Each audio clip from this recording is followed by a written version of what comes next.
kadib markii doorashadii ay ku guuleysteen bilowgii sanadkii 2019 waxaana labada nin markii oreysay baa la jeclaaday ay walaalkii waxa leedahay Mahinda Rajapaksa oo ra'iisul dalka ka ah Mahinda wuxuu hore u ahaa jiray madaxweynaha dalka gaar ahaan xilligii la dagaalamayay kooxdii Tamil Tigers loo jiray Tamil Tigers ku muddo 20 sanadood ayay dalkaasi dagaal aad u baahan oo xiriir ka wadeen kolka waxaa dhacay labada nin oo markaasi midna uu ahaa wasiirka gaashaandhig midna uu ahaa madaxweynaha dalka ama ra'iisul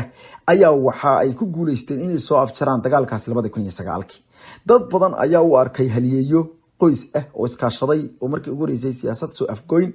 keenay kooxdaasi waxay sameeyay jireen awood aad badan oo way lahaayeen waxayna ahaayeen koox si weyn u dagaalanta oo mararka qaar koodna leh hub kala duwan oo ku jira xataa diyaaradaha dagaalka marar badan waxay xidheen garoonka diyaaradaha ee Colombo dalkana waxay ka dhigeen dal go'doonsan dadkuna way karheen balse ugu dambeyntii labada nin oo midkoodna wasiirka gaashaandhigga ahaa midna uu dalka hogaaminayay ayaa soo afgooyay taas ayayna qoysku ka faa'iideysteen laakiin dad badan ayaa u arkay inay isisiiyeen dalka oo dhan isla markaana ay musuqmaasuq aad baan ku kaceen dadka waxa dirta ka careysinaya maaha inay nimankan iyo dadkan ku diidan yihiin waxa tihiin walaalo si adraadeed awood u haysataan maaha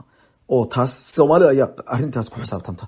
laakiin waxay ku xisaabtamayaan musuqmaasuq iyo eex aad u weyn waxaana la sheegayaa in lacagtii wadanka iyo dhaqaalahoodu hoos u dhacay kadib markay seendooyin iyo dhaqaale waaweyn ayagu ay kaydsadeen kuwaasi ayaa waxay haatan dadku leeyihiin annaga waxa naga maqsayo qofkii dadkan xukumaya laakiin waxaan ognahay in ay 18 bilyan oo lacag